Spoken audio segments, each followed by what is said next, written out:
आज की कक्षा में हम अंतर्राष्ट्रीय संगठन की प्रकृति के विषय में चर्चा करेंगे।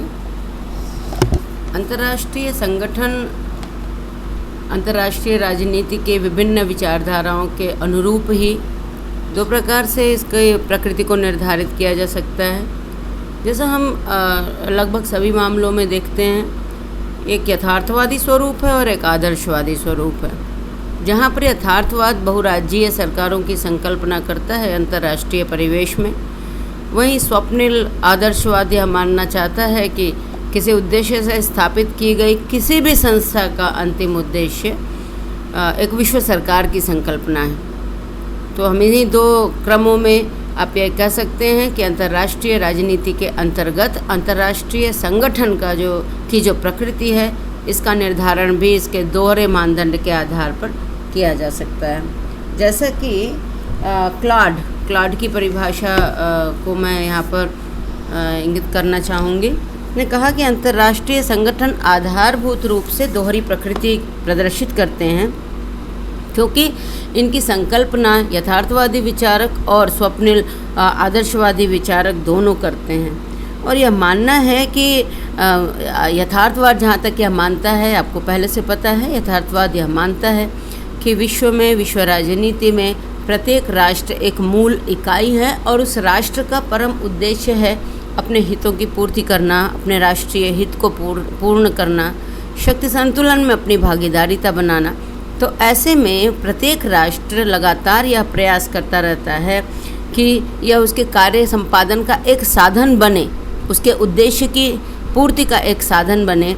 अंतर्राष्ट्रीय संगठनों की सदस्यता या अंतर्राष्ट्रीय संगठन की इस प्रकार की प्रकृति को वो चुने, इस प्रकार की प्रकृति वाले अंतर्राष्ट्रीय संगठनों की सदस्यता कोई भी राष्ट्र चुने जो कहीं ना कहीं उसके राष्ट्र की संप्रभुता के विस्तार के लिए सहायक हो।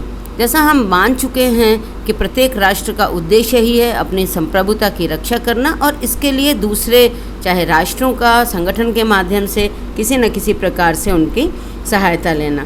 तो अंतर्राष्ट्रीय संगठन की स्थापना ही बहुराज्यीय विश्व की संकल्पना के साथ ही हो सकती है, ऐसा यथार्थवादी विचारधारा के अनुसार ही संभव है, या यथार्थवादी सोच ऐसा हमें बार बार बताती है। क्योंकि नए से नए तरीक़ों का संपादन, हम जानते हैं कि दूसरे राष्ट्र के साथ हम अपने संबंधों का निर्धारण कभी उनके साथ सहज संबंधों के आधार पर करते हैं, कभी सहायता के माध्यम से करते हैं, लेकिन समय बीतने के साथ साथ श्रेष्ठ से श्रेष्ठ मानदंड हमारे लिए अपनाना बहुत ज़रूरी होता है, जिससे कि किसी भी राष्ट्र का अपना हित साधता रहे। क्योंकि यह माना जा चुका है कि सर्वोपरि सरकार वैश्विक स्तर पर स्थापित करना इतना अब संभव नहीं रह गया है।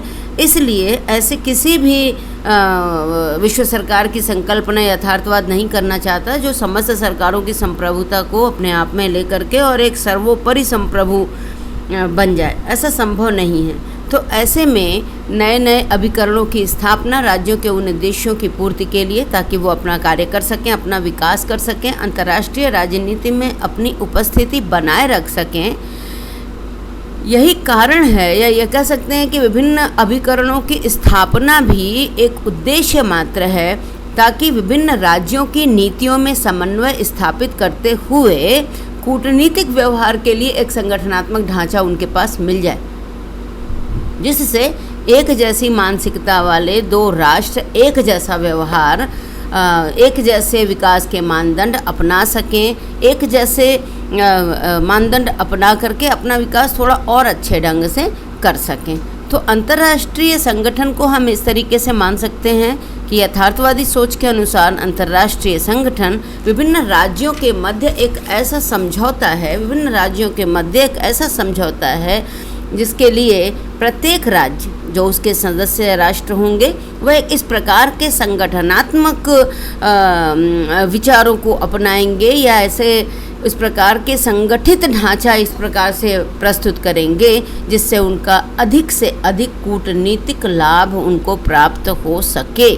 और एक परिस्थिति में विचार विमर्श के माध्यम से और साथ ही साथ विचार विमर्श के बाद जो कुछ भी नीतियाँ उनके बीच में बनती हैं, उनको अप्लाई करने के लिए समस्त राष्ट्र जो उसके सदस्य हैं एक साथ एक मंच पर आ सकें, इसलिए वे सहमत होते हैं, इसलिए वे एक अंतर्राष्ट्रीय संगठन की स्थापना करते हैं।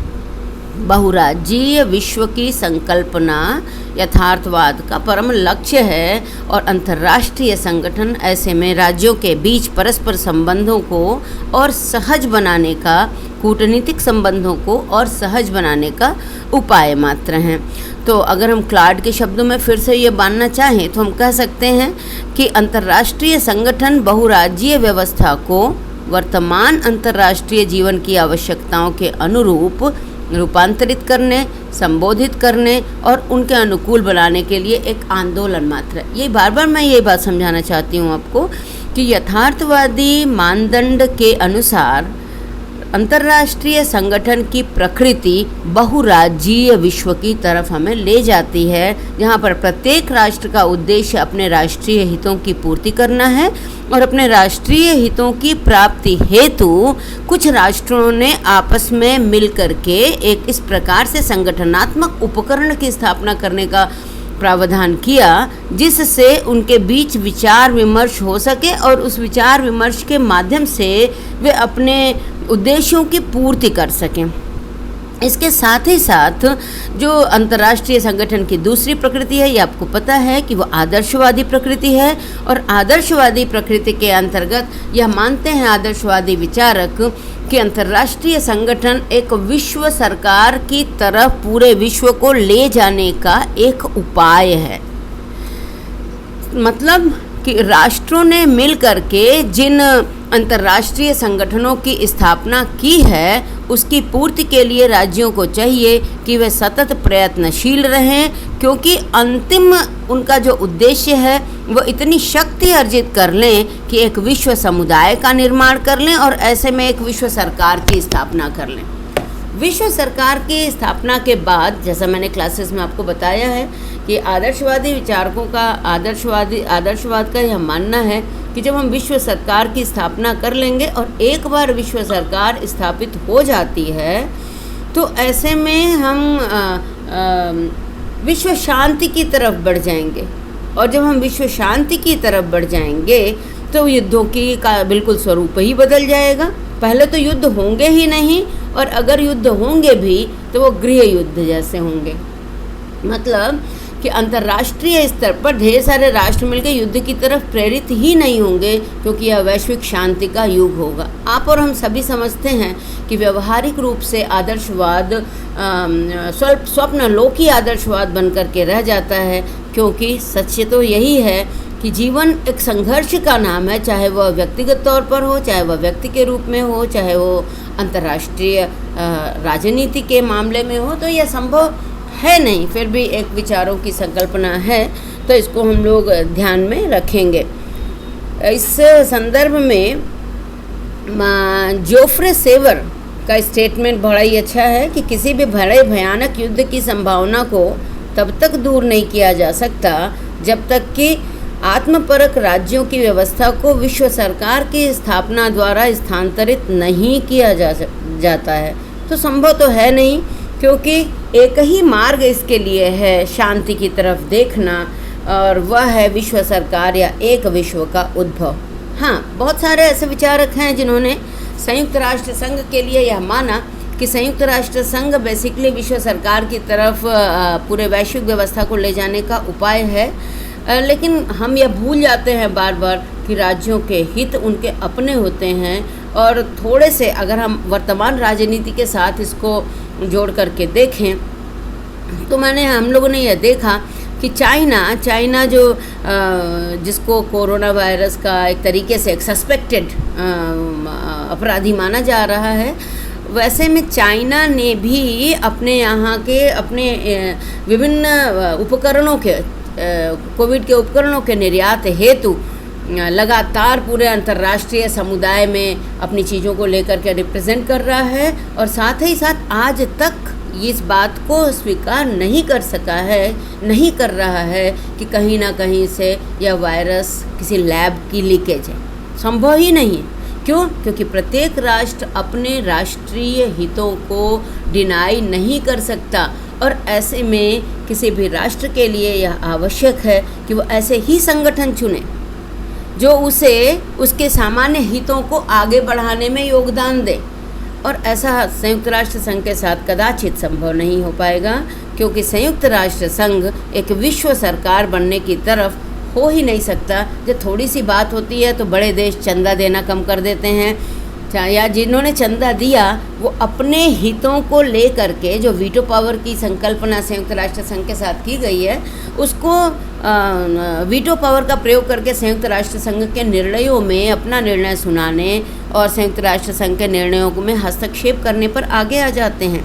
तो ऐसे में हम ये कह सकते हैं कि संयुक्त राष्ट्र संघ विश्व सरकार के निर्माण की दिशा में एक कदम भले ही हो सकता है, क्योंकि इसने परंपरागत राष्ट्रों की संप्रभुता को बिल्कुल नियंत्रित किया है और कुछ ऐसे आवश्यक वातावरण पैदा किए हैं जिससे लोग पैनल अपने राष्ट्रों की समस्याओं को लेकर के, दो राष्ट्रों के बीच के विवादों को लेकर के संयुक्त राष्ट्र संघ में जाते हैं। भारत और पाकिस्तान के बीच के संघर्ष को अगर हम देखें, अरब और इजराइल के बीच के संघर्ष को देखें, तो हम देख सकते हैं कि बहुत बार ऐसा राष्ट्रों ने किया है, लेकिन यह उतना संभव नहीं हो पाएगा आज के यथार्थवादी युग में। साथ ही साथ कुछ विचारक ऐसे भी हैं, आदर्शवादी या अच्छी सोच रखने वाले विचारक हैं, जिनका मानना है कि संयुक्त राष्ट्र संघ की महासभा एक विश्व संसद के रूप में है या अंतर्राष्ट्रीय न्यायालय एक विश्व न्यायालय के रूप में है।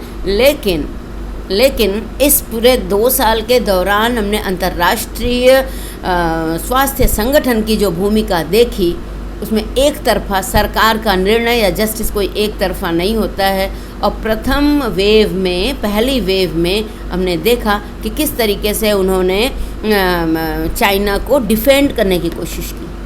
कारण यही था कि उस समय तत्कालीन अध्यक्ष जो प्रभुता थी अंतर्राष्ट्रीय स्वास्थ्य संगठन में, वो चाइना की थी। लेकिन हाँ, इसे हम लोगों ने देखा कि वो लगातार उनको डिफेंड करने की कोशिश करते रहे। और अमेरिका या विश्व शक्तियों ने क्या किया, चाइना पर नकेल लगाने या कमान कसने या उसको दंडित करने या उससे अपने व्यापारिक संबंधों को वापस लेने के लिए क्या किया, एक तरीके से इस प्रकार की घुड़की दी जिससे उनके बहुत सारे हित वैसे ही रहे। और चाइना अभी भी विश्व राजनीति में अपनी चीज़ों को उसी ढंग से रिप्रेजेंट कर रहा है। जैसे कहते हैं ना कि किसी के ऊपर कोई असर नहीं होना, तो चाइना वैसा ही कर रहा है। बहुत सारे ऐसे आदर्शवादी विचारक हैं जिनका यह मानना था कि विश्व सरकार की संभावना संयुक्त राष्ट्र संघ में अंतर्निहित है। अंतर्निहित का मतलब है कि एक ऐसी विश्व व्यवस्था हमें विकसित करनी चाहिए, लेकिन विचारकों की सोच ऑब्वियसली अच्छी है, लेकिन यह चीज़ संभव नहीं हो पाई। अगर हम संयुक्त राष्ट्र संघ के उद्देश्यों के बारे में अगर हम विचार करें, तो अंतर्राष्ट्रीय संगठन के रूप में उसे काफ़ी महत्वपूर्ण अधिकार प्रदान किए गए। अभी मैं आपको संयुक्त राष्ट्र संघ के अंतर्राष्ट्रीय संगठन के वर्गीकरण की तरफ थोड़ा सा ले जाती हूँ। जितना आप लोग क्लास में सुन रहे हैं, समझ रहे हैं, इसके अलावा भी मैं कुछ PDFs बना करके कोशिश करूँगी कि मैं आपको अपलोड कर दूँ, या मैं कुछ उन पेजेस को स्टडी मटेरियल के रूप में भी आपको दे दूँ, जिससे आप अपनी चीज़ों को आगे बढ़ा सकें। अंतर्राष्ट्रीय संगठनों का वर्गीकरण 6 आधार पर किया जाता है। अंतर्राष्ट्रीय संगठन के वर्गीकरण के लिए 6 आधार बनाए गए हैं। जैसे विभिन्न आधारों पर सबसे पहला जो आधार बनाया गया वह है उत्तरदायित्व का क्षेत्र। सीधी सीधी बात है। इस आधार पर संयुक्त राष्ट्र संघ, इस आधार पर अंतर्राष्ट्रीय संगठन 2 प्रकार से वर्गीकृत किए जाएंगे। अगली क्लास में मैं कोशिश करूँगी कि एक इस टाइप का बोर्ड लूँ जिससे मैं आपको चीज़ों को बता सकूँ। पहला जो क्षेत्र है उत्तरदायित्व का क्षेत्र, उसमें 2 प्रकार से संगठन होंगे। पहला व्यापक संगठन होगा। व्यापक संगठन का तात्पर्य है कि यह एक बड़े स्तर पर उत्तरदायी होगा। ये कह सकते हैं कि इसके अंतर्गत सभी तरीके के शांतिपूर्ण संबंध और अंतर्राष्ट्रीय विवादों का समाधान आदि आएगा। उनका व्यापक होगा। इसमें संयुक्त राष्ट्र संघ, राष्ट्र संघ, इस प्रकार के अंतर्राष्ट्रीय संगठनों के उदाहरण होंगे। तो एक व्यापक उत्तरदायित्व के आधार पर अगर हम कहें तो व्यापक संगठन, और दूसरा होगा प्रकार्यात्मक संगठन। और जो ये प्रकार्यात्मक संगठन है, प्रकार्यात्मक संगठन का जो कार्य क्षेत्र होगा वो होगा तो सीमित। कार्य क्षेत्र व्यापक संगठनों की अपेक्षा भले ही सीमित होगा, लेकिन व्यापक संगठनों की अपेक्षा इसका कार्य क्षेत्र भले ही सीमित होगा, फिर भी काफ़ी विस्तृत होगा, जिसमें संयुक्त राष्ट्र संघ के विभिन्न अभिकरण जैसे अंतर्राष्ट्रीय श्रम संगठन, विश्व स्वास्थ्य संगठन, अंतर्राष्ट्रीय मुद्रा कोष, विश्व डाक संगठन आदि सभी आ जाते हैं। चाहे वो प्रकार्यात्मक संगठन में जो कार्य करे, मैं ऐसे उसको कह सकती हूँ कि शायद वो कार्य बेस्ड संगठन होंगे, जिसमें ILO international labour organisation, WHO international world health organisation, IMF international monetary forum fund, विश्व डाक संगठन, यूनाइटेड पोस्टल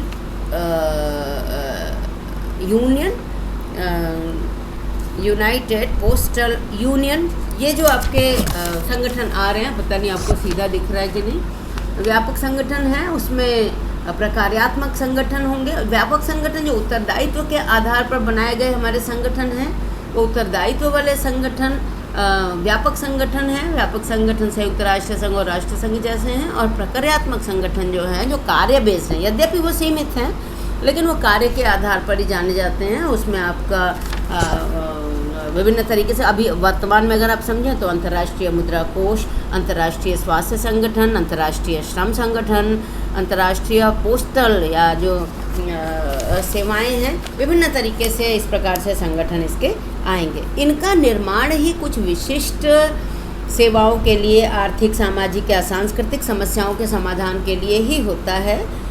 तो यह अपने क्षेत्र से आगे नहीं जाते। अब इसको हम ऐसे कह सकते हैं, स्पेशलाइज्ड सर्विसेज, ऐसे संगठन जो कुछ विशेष सेवाओं के लिए ही हों, विभिन्न समस्याओं पर ध्यान आकर्षित करने के लिए ही हों, वो प्रकार्यात्मक संगठन के रूप में आएंगे। कभी कभी ऐसा होता है कि कुछ ऐसे राष्ट्र हैं जो इन समस्याओं के समाधान में परस्पर सहयोग के लिए इनकी स्थापना करना चाहते हैं, और संयुक्त राष्ट्र संघ के माध्यम से या व्यापक संगठनों के माध्यम से उनके छोटे छोटे कार्यों को बांट करके वैश्विक स्तर पर इन संगठनों की स्थापना की जाती है।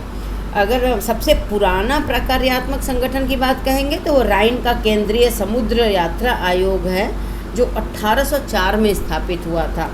ये आपको ऐसे भी क्वेश्चंस आपको पूछे जा सकते हैं छोटे, उसमें उसका आप लोग ध्यान करें।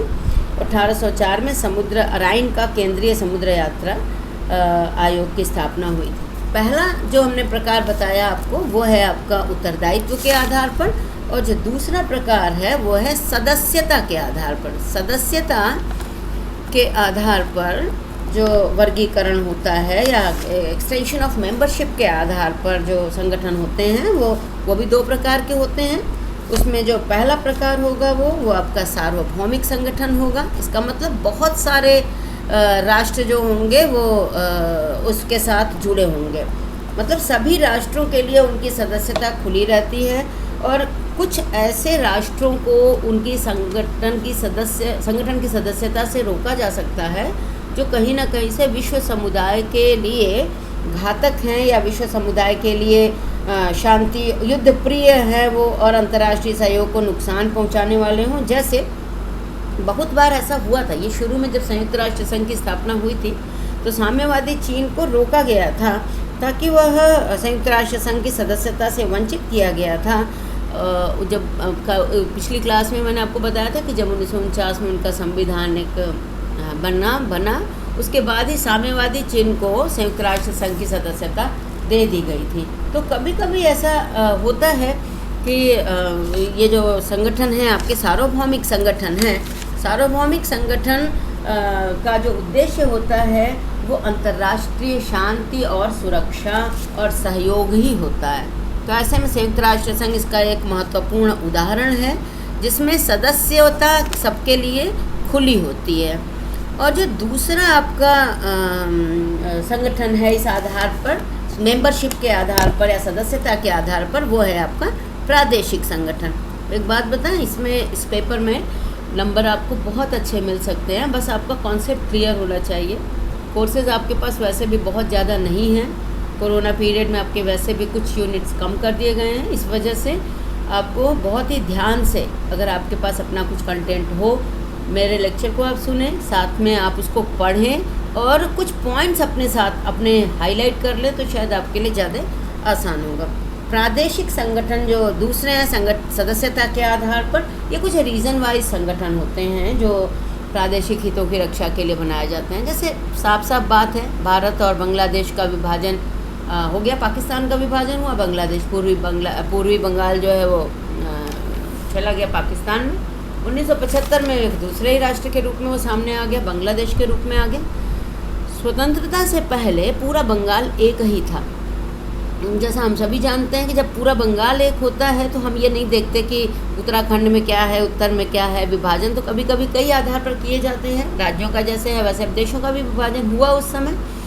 तो ऐसे में कुछ उद्योग रॉ प्रोडक्ट्स हमारे पास रह गए और इंडस्ट्रीज़ उनके पास चली गई। कुछ मामलों में रॉ प्रोडक्ट्स उनके पास रह गए, इंडस्ट्रीज़ हमारे पास चली आई। तो ऐसे में बार बार ये कोशिश की गई कि आपसी संबंध जिस प्रकार से होंगे, हम सहायता भी उसी प्रकार से ले पाएंगे। आपको याद होगा कुछ दिन पहले जब हमने पाकिस्तान से अपने संबंधों को थोड़ा विराम पर ले आए थे कुछ आतंकवादी गतिविधियों की वजह से, तो बादाम ट्रक भर के बादाम वहाँ पड़े रह जाते थे। तो वो पाकिस्तान कहीं कोई नया नहीं था, वह पूरी तरीके से भारतवर्ष ही था। यह राजनीतिक विषय है या अंतर्राष्ट्रीय का राजनीति का नया विषय नहीं है जिस पर हम चर्चा करें।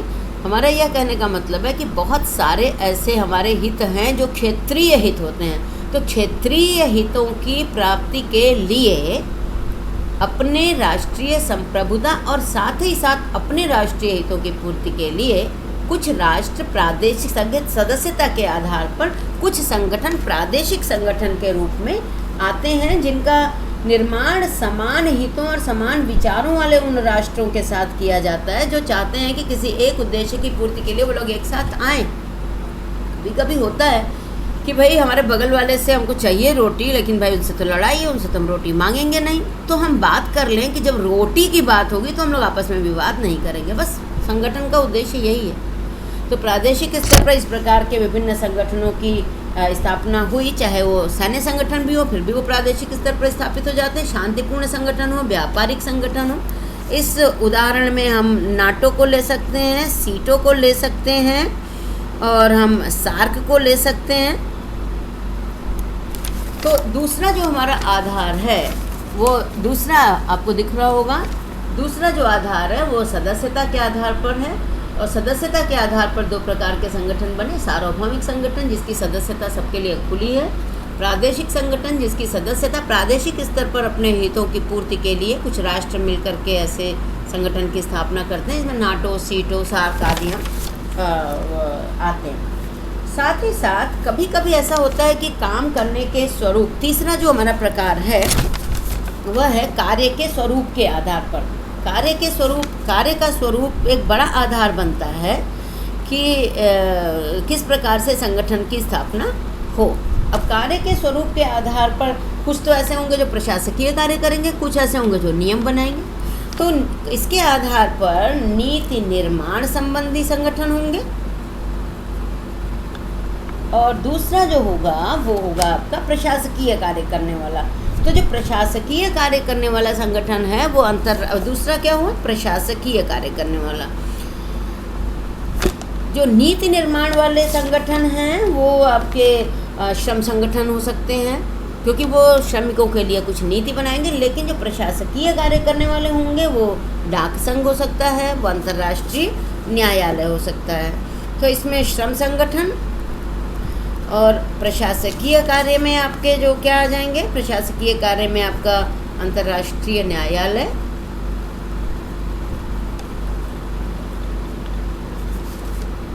हाँ अंतर्राष्ट्रीय न्यायालय और डाक संघ, ये आ जाएंगे।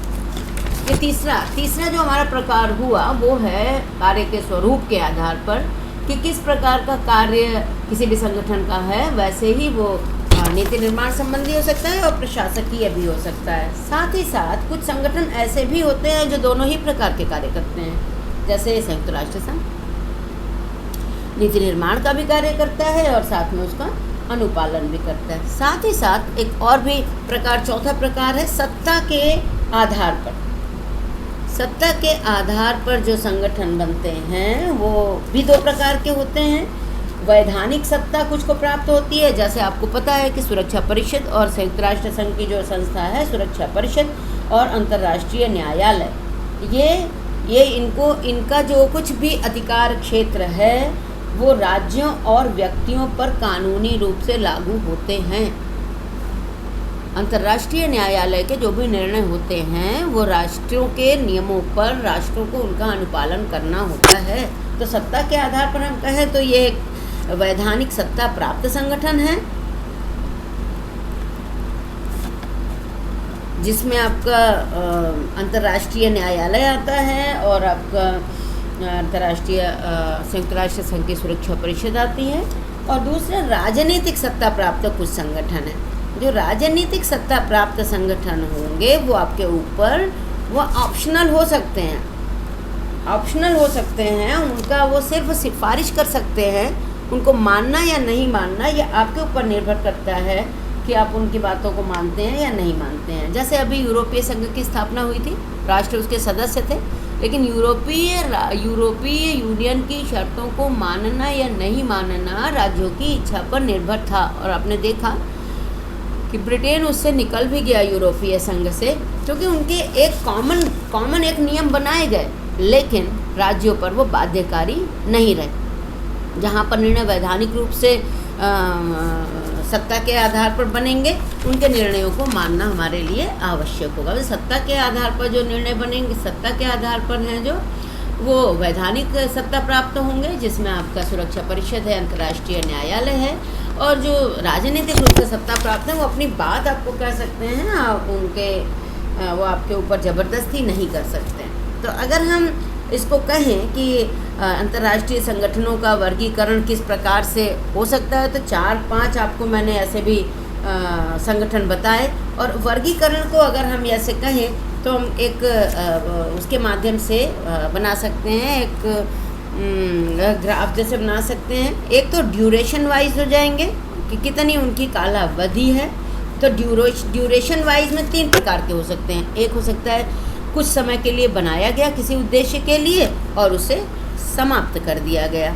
और दूसरा होगा उपबंधित, मतलब थोड़े समय के लिए है, अगर सही लगेगा तो उसको पक्का कर दिया जाएगा, उसको हम बोलेंगे प्रोविजनल, औपबंधिक बोल सकते हैं उसको, औपबंधिक। और जो तीसरा हमारा होगा वो परमानेंट होगा, वो स्थायी होगा। ठीक है।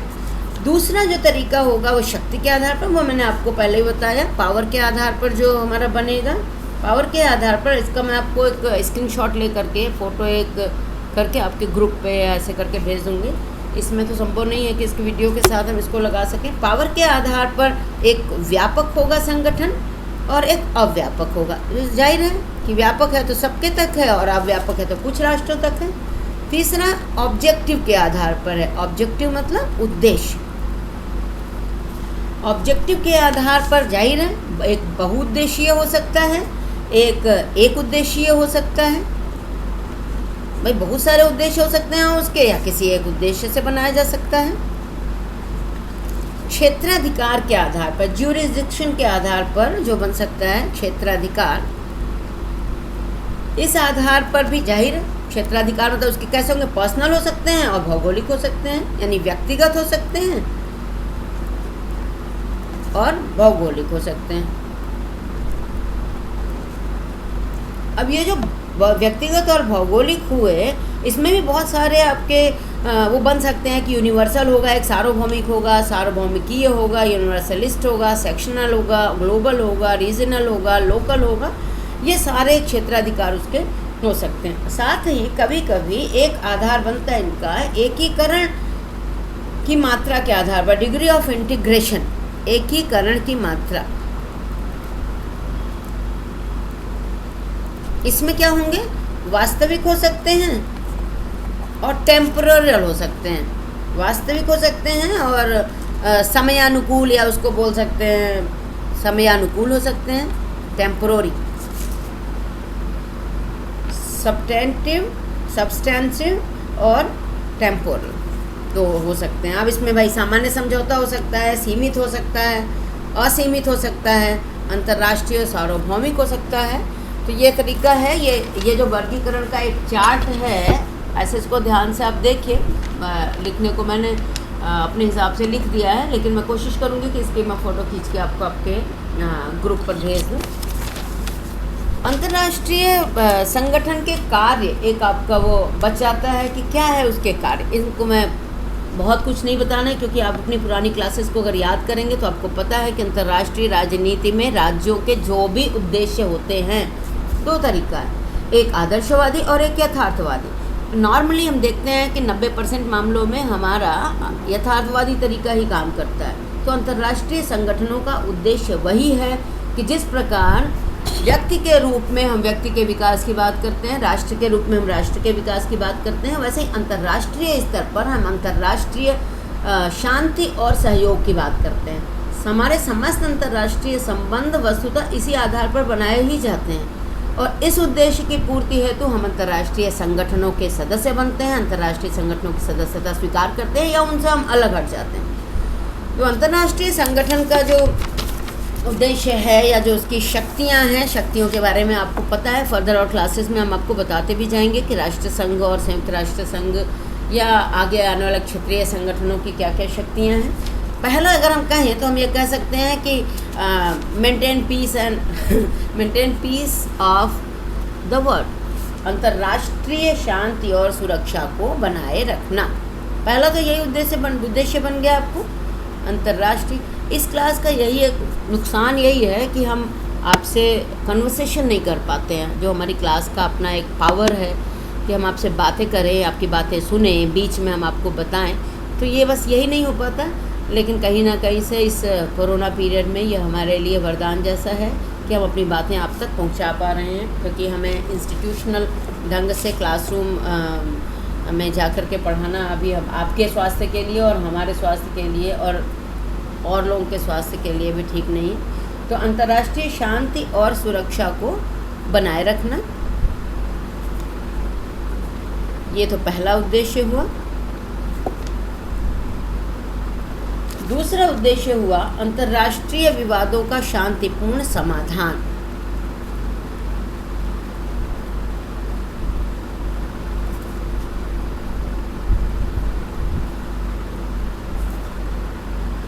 साथ में क्लियर है, इसको बहुत समझाने की जरूरत नहीं है। आक्रामक राष्ट्र के विरुद्ध कार्यवाही,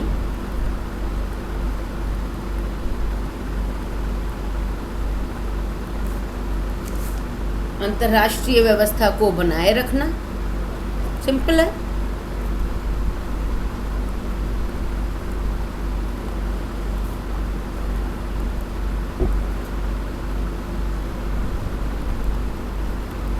अंतर्राष्ट्रीय कानून का संहिताकरण करना एक बहुत ही, ये भी बढ़िया एक है, क्योंकि अगर परस्पर अंतर्राष्ट्रीय कानून इसलिए बनाए जाते हैं कि राष्ट्र उसका पालन करेंगे, बाध्यकारी नहीं होते हैं, लेकिन समय समय पर संहिताकरण किया जाता है ताकि वो प्रासंगिक बने रहें। यह भी बहुत आवश्यक है। प्राकृतिक विपत्तियों का सामना करना या उनके आ जाने पर उनसे निपटने का प्रयास करना, साथ ही अपने कार्य को सही ढंग से संचालित करना, और अंतर्राष्ट्रीय परिस्थिति में जो राष्ट्रों के अंदर जो फितूर कुछ राष्ट्रों के अंदर चल रहा होता है वो कहीं ना कहीं से वैश्विक स्तर पर घातक है। उनको रोकने के लिए एक बड़े अंतर्राष्ट्रीय संगठन का पावरफुल होना बहुत ज़रूरी है, क्योंकि चाहे वो पर्यावरण का मुद्दा हो, चाहे वो मानवाधिकार का मुद्दा हो, चाहे वो किसी भी प्रकार का ऐसा मुद्दा हो जो अंतर्राष्ट्रीय रूप से युद्ध ही हो और युद्धों के विभिन्न प्रयोग। शीत युद्ध काल में हमने देखा कि युद्धों पर विभिन्न तरीके से प्रयोग किए जाते रहे थे, और अब तो कुछ राष्ट्र ऐसे हैं, हम उनका क्या नाम लें, आप सर्वविदित है, कुछ राष्ट्र ऐसे हैं कि जनांकीय दृष्टि से उनका जो फार्मूला है वो गड़बड़ हो रहा है, वरिष्ठों की संख्या उनके यहाँ बढ़ रही है। कुछ दिन पहले मैंने सुना था कि कुछ एक राष्ट्र शीतकालीन परिस्थितियों को सह नहीं पा रहे और अपने सैनिकों को उन्हें बहुत बार रिप्लेस करना पड़ा है, दूसरे सैनिकों को उनकी जगह लाना पड़ा है। धीरे धीरे सभी की क्षमताएं अपनी एक सीमा होती है, तो ऐसे में जैसे हम रोबोट टेक्नोलॉजी की तरफ जा रहे हैं, हम हाईटेक टेक्नोलॉजीज़ अपना रहे हैं, वैसे ही वायरस का जो हमला है या जो वायरस युद्ध है, ये भी इसके भी संभावना से इनकार नहीं किया जा सकता। क्योंकि कभी विवेक एक बड़ी चीज़ होती है। सोच यह है, कुछ दिन पहले आपको याद होगा कि पूरा भारत भर में अंधेरा अंधेरा सा छा रहा था, धुंध आ गई थी। पता चला कि चाइना में इतना धुंध हो गई है कि लोग ऑक्सीजन के धीरे छोटे छोटे अपने प्लांट लगा करके घर में रह के सांस ले रहे हैं। ये कौन सा विश्व है? किस विश्व की संकल्पना हम कर रहे हैं? कौन से विश्व सरकार की तरफ हम जा रहे हैं? किस शांतिपूर्ण परिस्थिति की बात हम कर रहे हैं? तो ऐसे में कुछ ऐसे राष्ट्रों से बेशक सावधान रहना पड़ेगा। नई से नई तकनीकी का प्रयोग इसलिए करना पड़ेगा। हाँ, अभी कल परसों की बात है, आप लोगों ने भी सुना होगा कि पाकिस्तान ने इजराइल से टेक्निक ली है कि कैसे वो लेज़र और उससे अपना एक बाड़ बना ले जिससे उसके ऊपर आए हमले। जैसे गाजा पट्टी और वहाँ की चीज़ें होती हैं कि इजराइल ने अपने ऊपर लगा रखा हुआ है कि जितने भी हमले होंगे हमास के, वो उसके ऊपर जाएंगे नहीं, उसके नागरिकों की रक्षा करेंगे। इस टेक्नोलॉजी का प्रयोग वैज्ञानिक नियमों, वैज्ञानिक कानूनों, वैज्ञानिक उपकरणों, तकनीकियों का प्रयोग यदि विश्व शांति के लिए होगा तब तो उत्तम होगा, नहीं तो यह विश्व को नष्ट करने के लिए काफ़ी होगा। पिछले 2 सालों में हम सभी इस बात के साक्षी हैं। हम सभी इस बात के साक्षी हैं कि हमारी मनोभावनाएं प्रभावित हुई हैं, वैश्विक स्तर पर हमारी मनोभावनाएं प्रभावित हुई हैं। और उसके माध्यम से हम लोगों ने यह भी देखा है कि पूरी मानवता संकट में पड़ गई है। विकसित होना, विकासशील होना, गरीब होना, अमीर होना, एडवांस होना, पिछड़ा होना, कहीं कुछ मायने नहीं रख रहा है। लहर पे लहर आ रही है, लोग तरस रहे हैं, तड़प रहे हैं अपने जीवन के लिए।